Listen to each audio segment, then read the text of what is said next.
अस्सलामुअलैकुम, you most welcome in our channel Khan coaching official. तो दोस्तों, आज हम बात करेंगे what is physical and chemical change. तो दोनों में क्या डिफरेंस होता है दोस्तों। केमिकल चेंज से क्लास 10th में एक क्वेश्चन लगभग हर बार आता है। मीन्स एक लाइन, एक चेंज दे रखा होता है और मालूम करता है कि इसको आइडेंटिफाई करिए कि इनमें से केमिकल चेंज कौन सा है।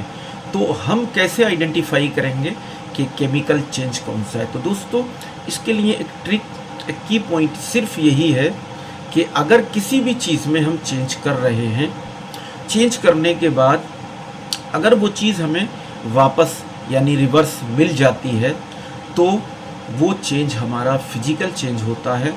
और चेंज होने के बाद अगर वो चीज़ हमें वापस नहीं मिल पाती है तो वो चेंज हमारा केमिकल चेंज होता है। फॉर एग्ज़ाम्पल, जैसे एक चेंज मैंने लिया curdling of milk. Curdling of milk का मतलब होता है दूध से दही का बनना। अब मुझे आप ये बताइए कि दूध से दही बनने के बाद क्या दही से आप दूध बना सकते हैं दोबारा? तो आपका आंसर होगा नो। मतलब हम दही से दूध वापस नहीं बना सकते, रिवर्स नहीं बना सकते।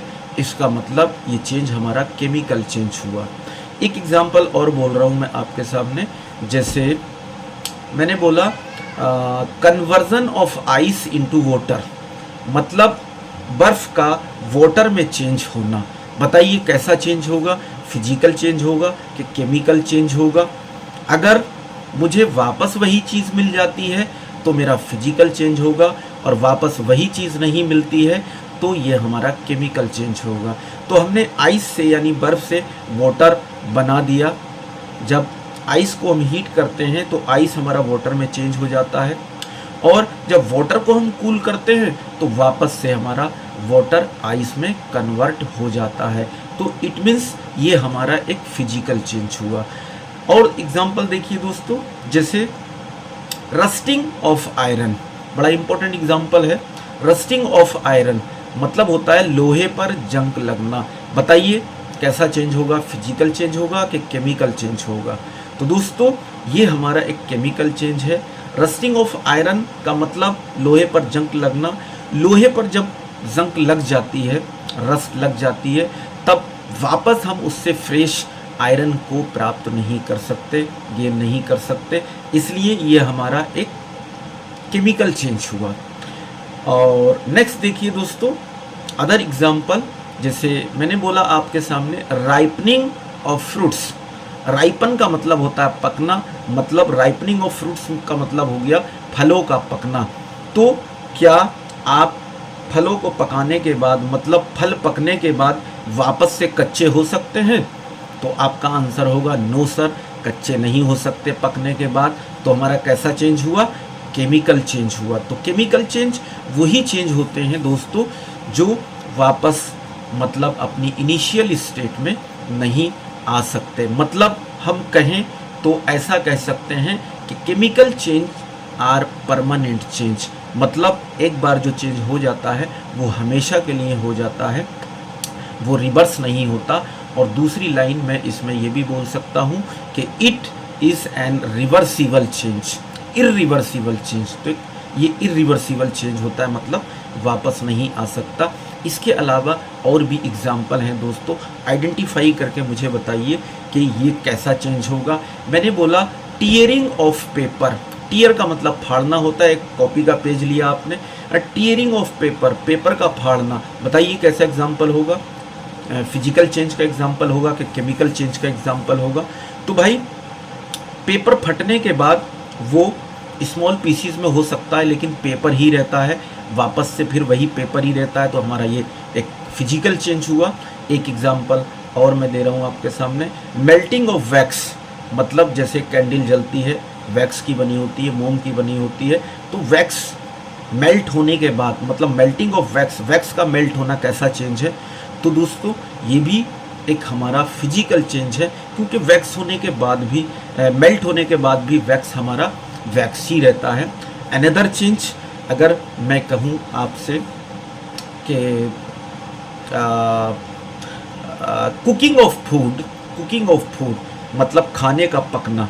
तो खाने का पकना भी बताइए कैसा, किस चेंज का एग्जाम्पल होगा, केमिकल चेंज का एग्जाम्पल होगा या फिर आपका फिजिकल चेंज का एग्जाम्पल होगा।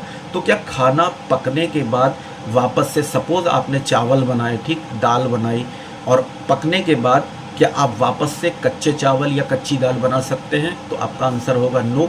तो कैसा चेंज हुआ? केमिकल चेंज हुआ दोस्तों। डाइजेशन ऑफ फूड, मतलब फूड बन गया, हमने उसको एब्जॉर्ब किया, मतलब खाया, खाने को खाया, और खाना जब हमारी बॉडी में जाता है तो वो डाइजेस्ट हो जाता है। तो डाइजेस्ट होने के बाद स्टूल बन जाता है और एनएस के थ्रू बॉडी से बाहर निकल जाता है। तो डाइजेस्ट होने के बाद क्या आप उसको वापस से खाना बना सकते हैं? तो आपका आंसर होगा नो। तो कैसा चेंज हुआ दोस्तों? केमिकल चेंज हुआ। ये भी एक केमिकल चेंज है।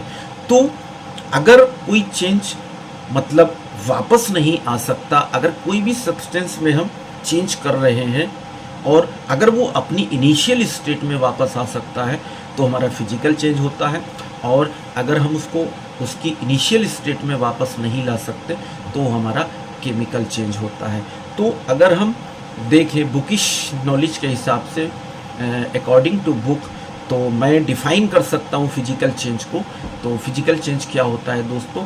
Physical change is a temporary change, और एक पॉइंट और बोल सकते हैं, इट इज़ रिवर्सिबल। और जो फिजिकल चेंज होता है वो क्या होता है? रिवर्सिबल होता है, मतलब वापस आ जाता है। और अगर केमिकल चेंज को हम डिफाइन करें तो हम ऐसे बोल सकते हैं, it is a permanent change. एक परमानेंट चेंज होता है, और दूसरा पॉइंट हम बोल सकते हैं, it is an irreversible change, मतलब इसको हम वापस नहीं ला सकते। तो जो चेंज वापस रिवर्स हो जाता है उसको हम केमिकल चेंज कहते हैं, और जो रिवर्स उसको फिजिकल चेंज कहते हैं, और जो रिवर्स नहीं होता उसको हम केमिकल चेंज कहते हैं। तो एक एग्जांपल अगर आप अपने माइंड में फीड करके रखेंगे कि मिल्क से हम जब दही बनाते हैं, कर्ड बनाते हैं, मतलब कर्डलिंग ऑफ मिल्क, तो क्या मिल्क से दही बनने के बाद दही से दूध बन सकता है? तो नहीं बन सकता। तो इसका मतलब केमिकल चेंज। बस इतनी सी बात याद रखना, और अगर बन सकता है तो फिर हमारा वो फिजिकल चेंज होगा। Okay, thank you.